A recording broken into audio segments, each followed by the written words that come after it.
Carlos. Aujourd'hui, petite revue, on va dire entre guillemets technique, sur le KTS. Donc, j'ai remarqué en parcourant un petit peu les forums qu'il y avait quelques petits problèmes sur ce mode qui peuvent être assez rapidement résolus avec 2-3 petites bricoles. Donc, je vais vous les montrer. On va passer tout de suite en gros plan pour vous donner entre guillemets ma solution. Il y en a certainement d'autres qui existent, mais celle-là, elle est fonctionnelle. Allez, à tout de suite. Voilà, on est en gros plan, le KTS est démonté, donc je vais pouvoir un petit peu vous expliquer les modifications que j'ai faites dessus. Donc ici, si vous regardez votre KTS, à l'origine il y a un ressort. Donc là, je l'ai complètement enlevé.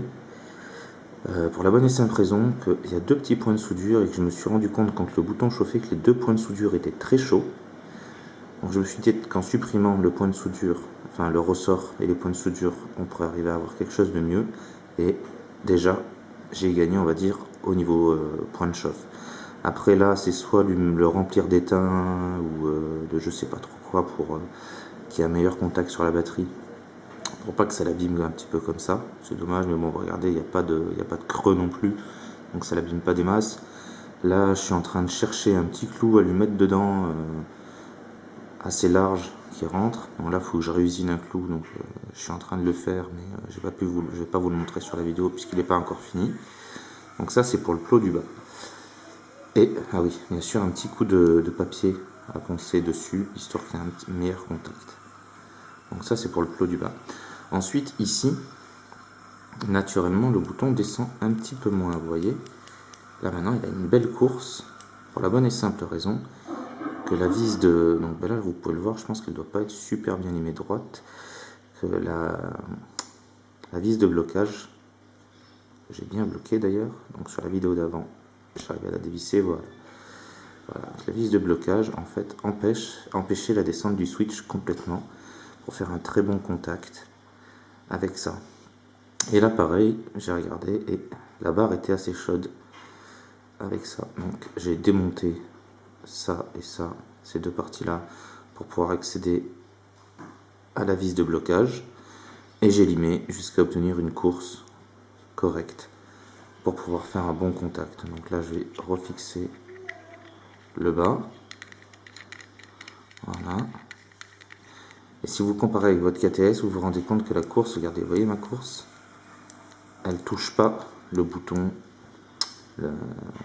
on appelle ça la rondelle de blocage, elle la touche plus quoi.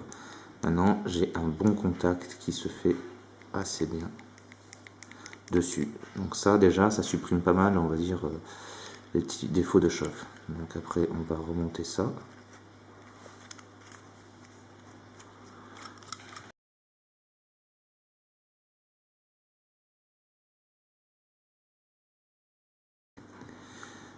Donc une fois que vous avez remonté votre tube, donc si vous êtes dans une grosse batterie, vous pouvez mettre celui-là. Moi, je fonctionne en 18-350 dessus.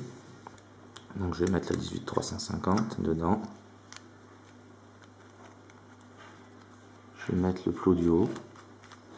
Voilà. Et le petit avantage d'avoir supprimé le ressort, etc., c'est que vous voyez, tac, quand il est bien maintenu, ben voilà, ça fait ce bloc-là, qui est assez pratique, quoi. Donc là, le switch est bien.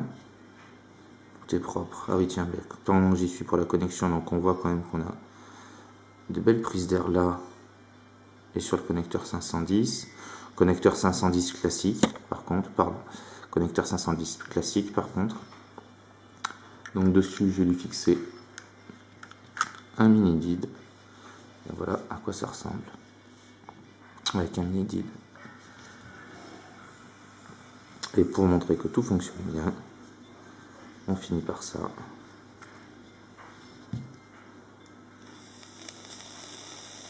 Voilà, vous voyez. Pas de problème de contact, rien. Nickel. Plus de problème de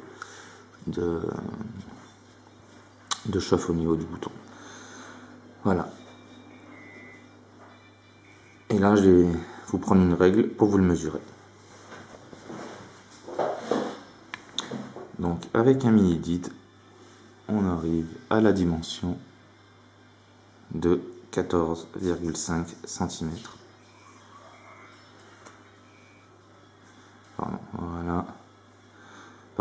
14 cm, tout compris. Ce qui est plutôt correct. Dans les mains. Voilà, on va pouvoir sortir du plan large. A tout de suite. Voilà, vous venez de voir donc un petit peu comment j'ai bricolé le KTS. Ça fonctionne bien, j'ai plus de misfire, j'ai plus de boutons qui chauffent, je fais avec la méthode pulse, etc. Tout se passe bien. Donc si ça marche pour moi, pourquoi ça ne marcherait pas pour vous? Allez,